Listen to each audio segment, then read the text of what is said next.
Hay cosas que uno ve en la televisión y piensa que son exageraciones de guión, hasta que un día un niño de la calle escucha a la tierra llorar. Era una madrugada sofocante en los suburbios de la ciudad, de esas en que el calor pelea con el sueño. El asfalto aún echaba humo, y el cielo estaba tan quieto que ni las nubes se movían. En medio de todo eso, ahí estaba él, Diguinho. 11 años, mal vividos, camiseta rota, los pies más curtidos que alma de anciano, y una mirada que escondía más pasado que futuro. Diguinho dormía bajo una marquesina, usando una mochila vieja como almohada, hasta que se despertó por un ruido. Pero no era grito, ni bocina, ni sirena, era un murmullo ahogado, como si la tierra estuviera atragantada. Se levantó despacio, mirando a los lados pensando que era cosa de su cabeza, pero de nuevo ese sonido, un gemido sordo proveniente del terreno baldío al otro lado de la calle. Diguinho, ¿hay alguien ahí?, preguntó más por miedo que por curiosidad. Silencio, pero era un silencio que pesaba, un silencio que parecía pedir auxilio. Diguinho cruzó la calle, sus pies descalzos haciendo ruido sobre la arena suelta. Se acercó al terreno y de repente vio un pedacito de tierra moverse, como si tuviera vida. Dio un paso atrás, asustado, pero entonces lo oyó otra vez. Un sonido débil, casi sin fuerza. ¡Ayuda! Diguinho abrió mucho los ojos. Aquello era real. Había alguien enterrado ahí. Sin pensarlo 2 veces, el niño cayó de rodillas y empezó a cavar con sus propias manos. La tierra estaba pesada, caliente mezclada con grava y maleza, pero no se detuvo. Cavaba, cavaba, cavaba, hasta que sintió algo. Un pedazo de tela, luego la punta de una mano. «Dios mío», dijo él con la respiración agitada, era un hombre, enterrado vivo. Y lo más aterrador, todavía respiraba. Diguinho gritó por ayuda, pero en aquella calle desierta solo el viento respondía, así que siguió cavando, sudando, temblando, hasta sacar el cuerpo con dificultad. El hombre tosía tierra, los ojos abiertos de par en par por el pavor. Y fue entonces cuando miró al niño y le dijo con una voz ronca y débil: «Tú me salvaste la vida. Soy millonario». Diguinho tragó en seco.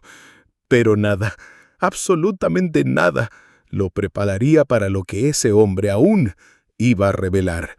El hombre estaba ahí, tirado en el suelo, como quien sale de su propia tumba. El rostro pálido, cubierto de tierra y sudor frío. Las manos temblaban, los ojos abiertos como si aún estuvieran atrapados en el momento en que vieron la pala descender por última vez. Pero lo que más llamaba la atención era la ropa. Aunque sucia de marro y sangre seca, se notaba que no era cualquiera. Traje caro, reloj brillante en la muñeca, incluso cubierto de lodo. Y los zapatos, o lo que quedaba de ellos, aún llevaban ese brillo de quien nunca pisó un suelo como el de Diguinho. «¿Estás bien?», preguntó el niño casi sin aliento. El hombre intentó hablar, pero solo tosía, tosía tierra, tosía recuerdos, tosía miedo. Hasta que, con esfuerzo, logró murmurar: «Me enterraron vivo. Alguien quiso borrarme». Diguinho miró a los lados, sintiendo el estómago retorcerse. Aquello no era una película, era real, y le estaba pasando a él. «¿Quién hizo eso?», insistió. El hombre apretó los ojos como quien intenta recordar una pesadilla que se volvió realidad. «Me llamo César Lemos. Soy dueño de todo esto aquí. Nadie podía saber que sobreviví». Diguinho dio un paso atrás. «¿Dueño de todo? ¿Esa región abandonada? ¿La calle sin poste? ¿El terreno baldío donde se escondía cuando llovía?». Era demasiado para que su cabeza lo entendiera. Pero entonces César le agarró el brazo con fuerza, una fuerza desesperada y habló con los ojos abiertos. «Me salvaste, muchacho. Ahora mi vida está en tus manos. Y hay gente que va a querer callarnos a los dos». Diguiño sintió un escalofrío subirle por la espalda. El sudor le corría por el cuello. No era solo el susto, era la sensación de que algo mucho más grande, mucho más peligroso, acababa de comenzar. «¿Tienes el orar?», preguntó César jadeando. El niño rió, sin pizca de humor. «Si tuviera celular, estaría durmiendo en una cama, no sobre cartón». César intentó levantarse, pero las piernas fallaron. Cayó de rodillas como si hubiera olvidado cómo era estar de pie en el mundo de los vivos. «Llévame a algún lugar, cualquier lugar, antes de que vuelvan». «¿Quiénes?», preguntó el niño con voz temblorosa. César miró a los lados como si la oscuridad tuviera ojos. «Mi hijo, mi socio. Alguien me enterró creyendo que nunca saldría de ahí». Diguiño sintió la sangre helarse y, sin saber bien por qué, tomó una decisión que lo cambiaría todo. Extendió la mano al hombre y dijo: «Vamos, doctor, antes de que la tierra te quiera jalar de vuelta». Pero lo que Diguiño no sabía era que al sacar a César de la tumba, acababa de enterrar su propia paz. Diguiño llevó a César al único lugar que conocía, un refugio improvisado bajo el puente. Allá abajo el olor era una mezcla de moho, orina vieja y esperanza desgastada. Compartía ese espacio con otros invisibles, gente que el mundo ya había olvidado. Pero esa madrugada, ese refugio se convirtió en santuario. César, temblando, se recostó sobre un pedazo de colchón rasgado. Las manos aún sucias de tierra parecían aferrarse a la vida por miedo a perderla otra vez. «Necesito un médico», murmuró. Diguiño miró alrededor. Ningún médico allí. Solo quedaba improvisar. Tomó una botella de agua vieja que guardaba, limpió el rostro del hombre con un pedazo de camiseta y trató de calmarlo como había visto a las madres hacer con sus hijos en los buses. «Ahora está seguro. Quédate aquí quietito, que voy a ver qué hago». Pero dentro de él, el pánico crecía. ¿Y si alguien venía tras ese hombre? ¿Y si lo veían con César? ¿Y si pensaban que él había hecho todo eso? Salió corriendo a la calle, hurgando entre latas y papeles, buscando comida, ayuda, un milagro. Mientras tanto, César sudaba frío. Cada ruido del exterior parecía resonar dentro de su pecho. Revivía todo: el golpe en la cabeza, la bolsa negra, el olor a tierra húmeda, la voz fría diciendo: «Adiós, papá». Esa palabra, papá, se repetía como cuchillo en la memoria. Sabía quién lo había hecho, pero no sabía por qué. Horas después, Diguiño volvió con un vendaje improvisado, pan duro y una manta rota. «Conseguí esto y también esto», dijo, mostrando un folleto mojado de una clínica popular. César miró al niño con los ojos llenos de lágrimas. «¿Por qué me estás ayudando?». Diguiño se encogió de hombros. «Porque nadie nunca me ayudó, y yo sé cómo se siente». Se miraron. Un niño sin casa, un millonario sin suelo. Y allí, en el silencio de la madrugada, César contó la primera parte del secreto. «Querían mi dinero, pero hay más. Hay cosas que, si cuento, nos pueden matar».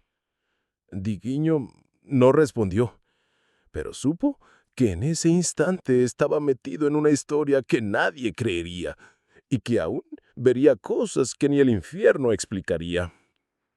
El día amaneció como si el mundo ignorara lo que había pasado. El sol golpeaba fuerte el concreto agrietado y los autos pasaban por encima del puente como si debajo no existiera vida o casi muerte. César despertó con un sobresalto, el corazón acelerado. Por un segundo pensó que aún estaba enterrado, pero no. El olor a suciedad, las ratas corriendo al lado, el rostro sucio del niño. Todo era real y cruelmente vivo. «Van a buscar mi cuerpo», murmuró con los ojos fijos en la nada. «¿Qué cuerpo?», preguntó Diviño, masticando un pedazo de pan duro. «El mío. Creen que estoy muerto. Cuando descubran que no, querrán terminar el trabajo». Diguiño sintió el estómago retorcerse. Era como si hubiera sacado a alguien del infierno para meterlo en su propia casa. Pero ahora era tarde. «¿Quiénes son ellos?», insistió el niño. César respiró hondo, miró a los lados y entonces, con voz baja, contó. «Mi hijo, Enrique, y mi socio, Otavio, lo planearon todo. Pero no fue solo por el dinero. Yo descubrí algo. Había una lista con nombres, gente importante, gente podrida». Diguiño frunció el ceño. «¿Lista de qué?». «Corrupción, lavado, asesinato. Un esquema grande, mucho más grande que mi empresa». El niño no entendió todo, pero sintió el peso. Esas palabras sabían a plomo. ¿Tienen miedo que hables? No solo miedo, pavor. Porque si esa lista cae en las manos correctas, tumba mucha gente. Diputados, jueces, empresarios. Diguiño tragó en seco. «¿Y tienes esa lista?». César asintió despacio. «Está en un pendrive, escondido, en una caja de seguridad, pero ahora solo yo sé el código». El niño abrió los ojos como platos. Eso parecía escena de película, pero era real, demasiado real. «¿Entonces, por eso te enterraron vivo?». «Exacto. Querían el código, pero no lo dije. Preferí morir, y morí por unas horas». Diguiño guardó silencio. El viento soplaba, levantando polvo y recuerdos. Allí, bajo el puente, comprendía que estaba sentado al lado de un hombre que sabía demasiado y que por eso era demasiado peligroso. «¿Tú me vas a ayudar?», preguntó César con voz quebrada. Diguiño miró al hombre, luego al cielo agrietado, luego a su propia vida, que nunca había valido nada, y dijo: «Lo haré, pero si alguien pregunta, nunca te conocí». Y en ese momento, César sonrió por primera vez. Pero lo que ninguno de los dos sabía era que alguien ya seguía sus pasos. Mientras los dos se escondían bajo el puente, al otro lado de la ciudad alguien observaba una pantalla de seguridad. Las cámaras que César había mandado instalar en secreto habían sido accedidas por un rostro frío y sin expresión. Otavio, el socio, vio todo. Al niño cavando, el cuerpo siendo sacado, la huida, la promesa de venganza, enterrada viva pero desenterrada por casualidad. Otavio cerró la laptop con fuerza. Tomó el celular e hizo una única llamada. «Está vivo». Del otro lado de la línea, la voz era baja pero cortante como una navaja. «Entonces, mátalo bien esta vez». Mientras tanto, debajo del puente Diguiño trataba de entender lo que venía después. No podían quedarse allí. El lugar era demasiado expuesto y César apenas podía mantenerse en pie. El miedo dominaba a ambos, pero era un miedo sin nombre, sin rostro, y por eso aún más peligroso. «¿Dónde está esa caja de seguridad?», preguntó el niño. «Centro Viejo. Edificio comercial abandonado. Antigua sede de mi empresa. Nadie entra ahí hace años, pero yo tengo la llave». «¿Y por qué esconder algo así ahí?». César respiró hondo. La respuesta vino lenta, cargada de culpa. «Porque era el único lugar que me parecía seguro. Idiota fui yo, confiando en serpientes vestidas de hijo». El silencio cayó como un martillo. Diguiño pensó en su propio padre, o mejor dicho, en su ausencia. Nunca supo su nombre, solo su desprecio. «¿Vamos allá entonces?», preguntó César. ¿Estás seguro? Nos van a intentar encontrarnos. El niño rió, sin gracia. Aquí ni el alma propia encuentran, yo sé por dónde ir. Tomaron una bolsa vieja, metieron lo poco que tenían, una manta rasgada, 2 botellas de agua y el miedo envuelto en coraje. Y empezaron a caminar, Diguiño guiando, César cojeando, sudando, cargando no solo el cuerpo herido, sino el peso de todo lo que sabía.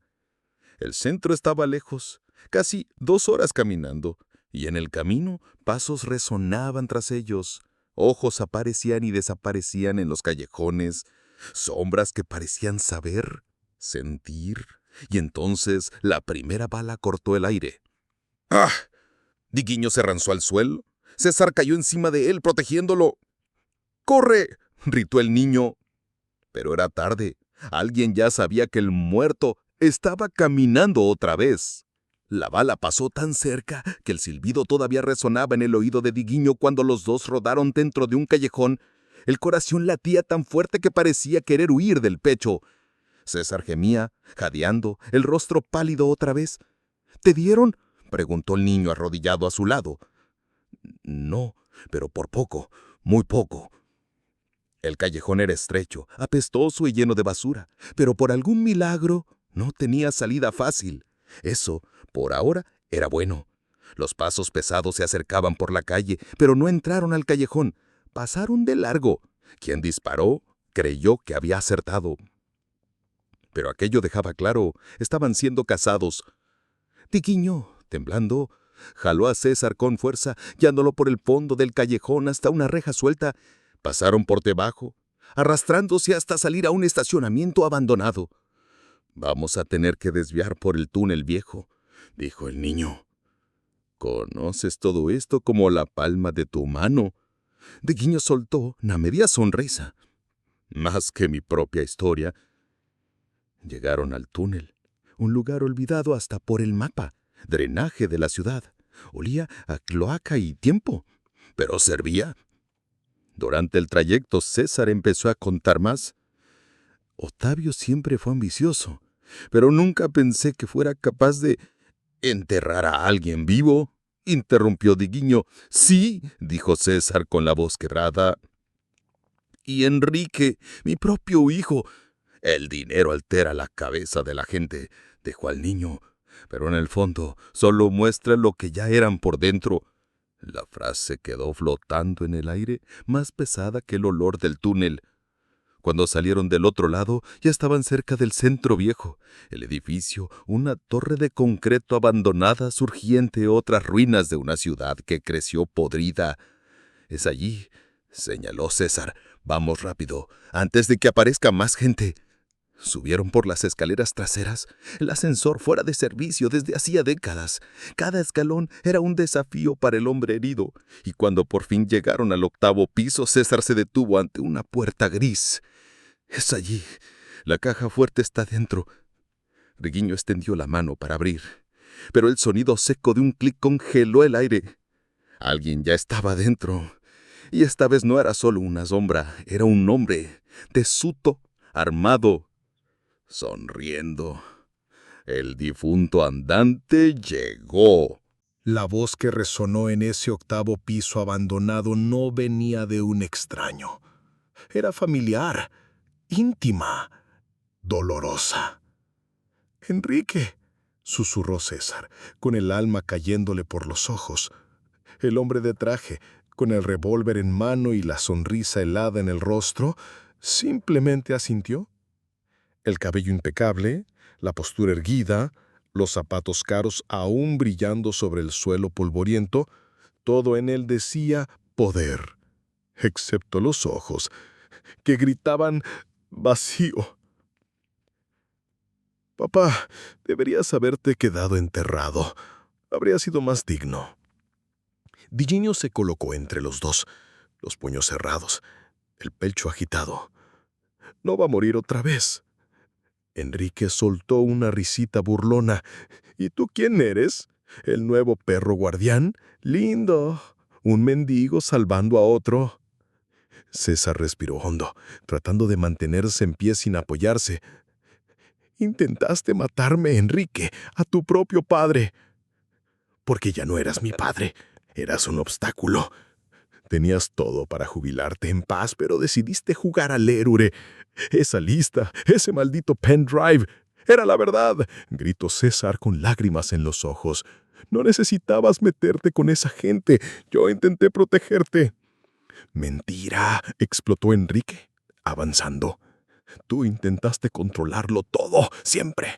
Hasta mi vida, mis decisiones, mis errores. Eres un tirano disfrazado de héroe.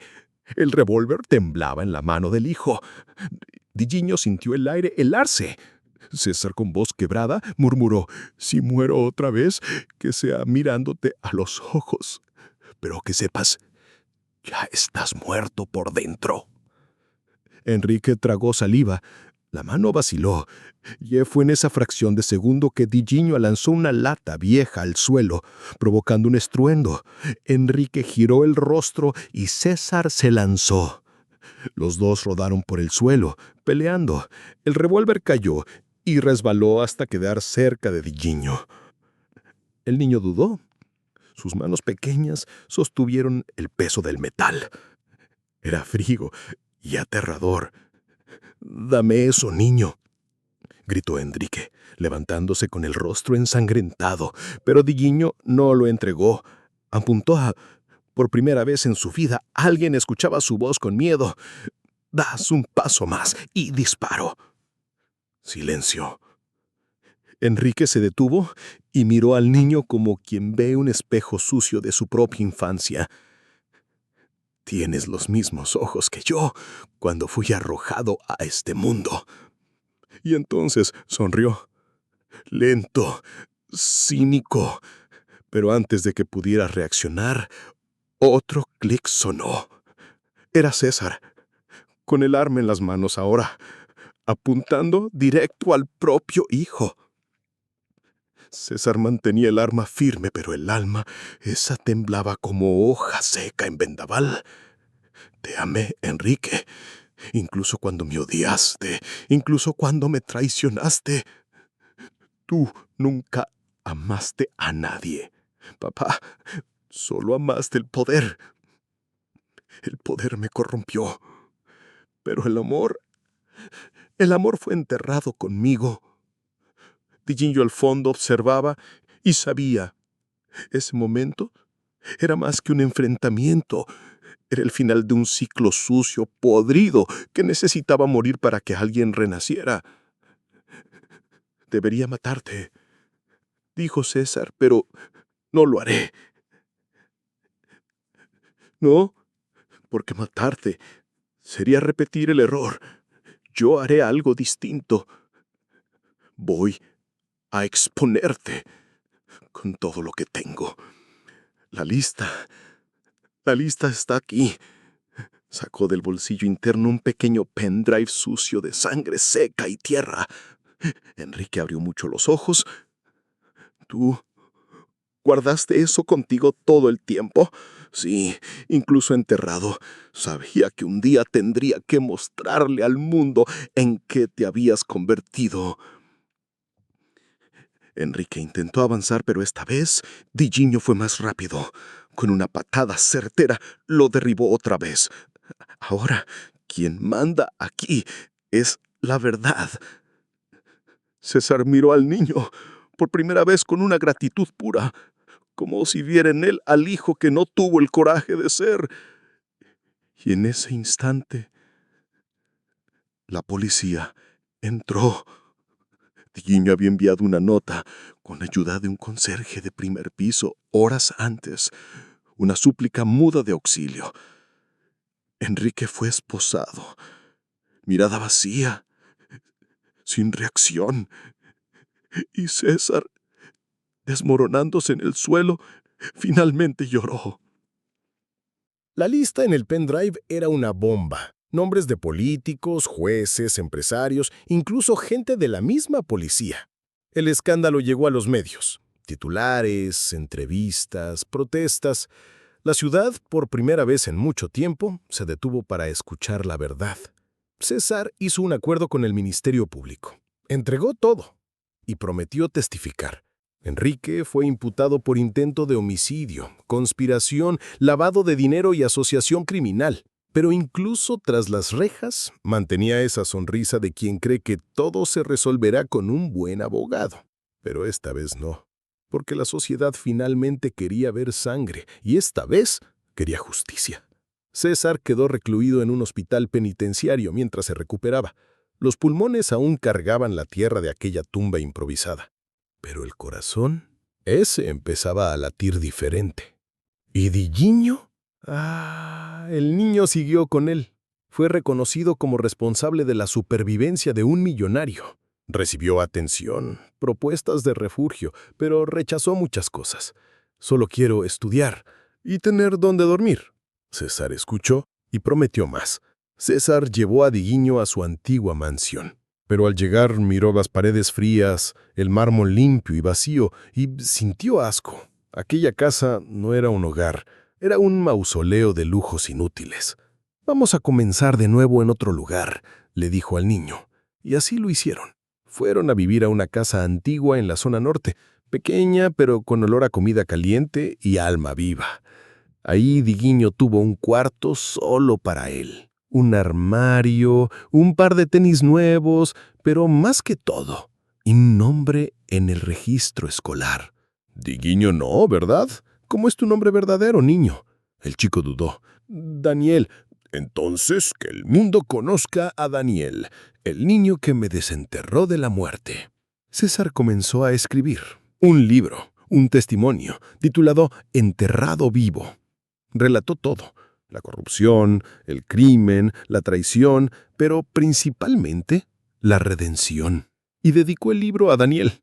La historia se volvió viral, las editoriales se pelearon por los derechos. César donó la mitad de las ganancias a albergues para niños en situación de calle. La otra mitad se usó para abrir la primera escuela nocturna en el centro de la ciudad solo para jóvenes como Daniel. ¿El nombre de la escuela? Instituto Diguinho de Esperanza. Y ahí, en la inauguración, con un saco barato, Daniel dio un discurso. Si encontré a alguien enterrado, fue porque ya sabía lo que era sentirse muerto por dentro. Pero ahora, solo quiero vivir. Enrique recibió 18 años y no apeló. En el juicio permaneció en silencio, pero en una nota enviada a César, escribió solo una frase. Perdona a quien te enterró, porque lo que enterré de verdad fue al niño que fui. César leyó y lloró, pero no respondió, porque ahora tenía otro hijo. Daniel crecía rápido, corazón fuerte, mente afilada, destacaba en la escuela, y más que eso, inspiraba a otros. César lo adoptó oficialmente. Firmó con manos temblonosas. Ahora eres Daniel Lemus, pero ¿puedo seguir siendo Diguinho también? Claro, porque ahora eres quien quieras ser. Años después, Daniel se convirtió en abogado, especializado en justicia social. Visitaba los callejones donde creció, llevaba mantas, comida, pero sobre todo, esperanza. Decía cosas, «Si yo pude salir, tú también puedes». Les decía a los niños sucios que veían en él un milagro de saco. Y César, ya viejo, usaba bastón, pero hacía cuestión de ir a las charlas de su hijo. Se sentaba en la primera fila y lloraba. «Siempre», decía, «este niño me salvó del mundo y de mí mismo». La prensa lo llamaba héroe, pero Daniel rechazaba elogios. El verdadero héroe es el que decide no enterrar a nadie, incluso cuando tiene rabia. En la inauguración de la nueva ala del instituto, en homenaje a César, una frase quedó grabada en la pared. A veces hay que morir para finalmente nacer. César, emocionado, leyó la frase, apretó la mano del hijo y susurró. «Solo renací porque tú cavaste con las manos y con el corazón». Hoy, poca gente sabe que Daniel fue un niño de la calle, y menos aún saben que un día cavó con las manos a un hombre millonario desde la tierra.